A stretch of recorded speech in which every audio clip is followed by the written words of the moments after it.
Graphic ඩිසයිනර්ස්ලට අනතුරුවන් ගොමින් මේ වෙනකොට Gemini 3 Pro එක රිලීස් කරලා තියෙනවා. ඉතින් අද වීඩියෝ එකෙන් බලමු ග්‍රැෆික් ඩිසයිනර්ස්ලට අනතුරක් වෙන විදිහට කොහොමද මේ Gemini 3 Pro එක වැඩ කරන්නේ කියලා. ඉතින් වීඩියෝ එකට යන්න කලින් channel එක subscribe කරන්න අමතක කරන්න එපා. එහෙනම් අපි යමු අද වීඩියෝ එක පැත්තට. මේ වීඩියෝ එකේදී මං ගාව තියෙනවා Gemini Pro එක. මොකද මම student ID එකක් පාවිච්චි කරලා Gemini Pro එක මේ වෙනකොට අරන් තියෙනවා. ඉතින් ඒ විදිහට Gemini Pro එක free use කරන්න පුළුවන් ක්‍රම කිහිපයක් ගැන මං කලින් වීඩියෝ එකක් දාලා තිනවා. ඔයාට පුළුවන් ඒ වීඩියෝ එක බලලා Gemini Pro එක free access කරන්න. ඉතින් මම මේ වෙනකොට පොඩි prompt එකක් type කරන් තිනවා. මට FB post එකක් ඕන. මෙන්න මේ විදිහේ මනක් කල්පිත number එකක් එවමු location එකක් පාවිච්චි කරලා මගේ නම මෙතනට දීලා තියෙනවා. ඒ වගේ මේ පෝස්ට් එක හදන්න මම පාවිච්චි කරන්නේ PS5 කියන බ්‍රෑන්ඩ් එක. ඒ වගේම කන්සෝල් එක ඉමේජ් එකක් ලෝගෝ එක මම මෙතනට දීලා තියෙනවා. ඒත් එක්කම පොඩි ටැග්ලයින් එකක් දීලා තියෙනවා ගේම් ගහන්න මරු බඩුව කියලා. ඉතින් මම මේ විදිහට ටයිප් කරගත්ත ප්‍රොම්ප්ට් එක මම මේ විදිහට රන් කරනවා. රන් කරන්නේ මෙතන ඉමේජ් කියන ඔප්ෂන් එක සිලෙක්ට් කරලා නැනෝ බනානා ෆීචර්ස් එක පාවිච්චි කරලා.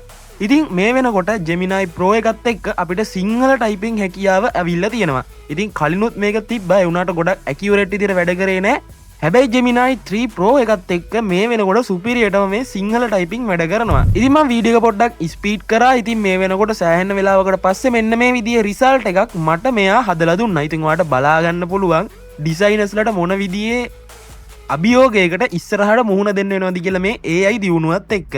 ඉතින් ඔයාලට බලා ගන්න පුළුවන් මේක මේ විදිහට PS5 එක එයා ලස්සනට ඇන්ගල් එකකට ජෙනරේට් කරලා තියෙනවා. ඒත් එක්කම මම මෙයාලට පෙන්නන්නම් මම කලින් ඩිසයින් කරගත්ත ඒ විදිහටම හදාගත්ත පෝස්ට් එක. ඉතින් ඔයාලට බලා ගන්න පුළුවන් මම මේක හදලා තියෙන්නේ මනක් කල්පිත numbers ඒ වගේම location පාවිච්චි කරලා restaurant එකකට පොඩි පෝස්ට් එකක්. ඉතින් ඔයාලට ඒකෙත් බලා ගන්න පුළුවන් AI generated කෙහෙල් කොලේ බත් එකක් ඒ වගේම මාතර බත් කඩේ කියලා කඩේ නමත් එක්ක සුපිරියටම මේක AI එකෙන් generate වෙලා තියෙනවා. ඉතින් ඔයාලට මේක පාවිච්චි කරන්න පුළුවන් ඉස්සරහට ඩිසයිනින් වැඩවලට සාමාන්‍යයෙන් වියදමක් දරන්න අමාරු කෙනෙක්ට තමන්ගේ බ්‍රෑන්ඩින් තමන්ටම කරගන්න කැමති කෙනෙක්ට මේ වගේ සබ්ස්ක්‍රිප්ෂන් එකක් කරන් තියනවා නම් ඉස්සරහට ගොඩක් වැඩ ලේසි වෙයි. ඒ වගේම ග්‍රැෆික් ඩිසයිනර්ස්ලට තව පොඩ්ඩක් හිතලා තමුන්ගේ ක්‍රියේටිවිටි එකත් එක්ක වැඩ කරන්න හොඳ කාලයක් තමයි මේ AI එක්ක අපිට දීලා තියෙන්නේ. ඉතින් ඔයාලා මොකද හිතන්නේ මේ AI දියුණුව ගැන? අනිවාර්යෙන් වීඩියෝ එකට පල්ලෙහින් කමෙන්ට් එකක් දාන්න අමතක කරන්න එපා. කොහොම හරි මේ තියෙන්නේ මම Gemini පාවිච්චි කරලා හදාගත්ත පෝස්ට් දෙක.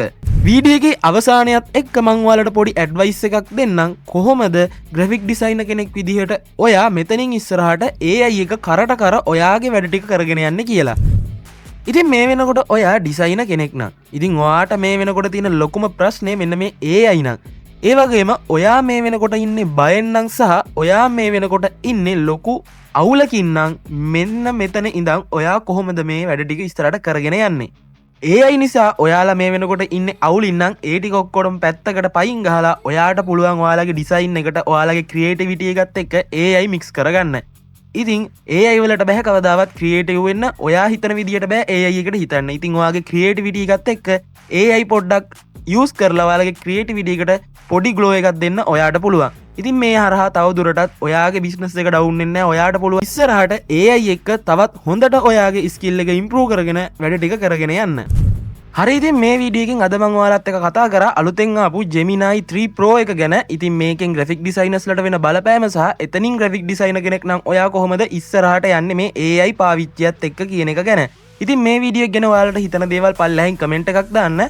අපේ channel එක subscribe කරන්න අමතක කරන්න එපා. මොකද මේ වෙනකොට අපි ඉන්නේ subscribersලා 500ට යන සීමාවේ. ඒක නිසා ඔයාට පුළුවන් අපිට support එකක් දෙන්න. එහෙනම් අදට ගිහින් එන්නම් හම්බෙමු මේ වගේම තවත් අලුත් වීඩියෝ එකකින්.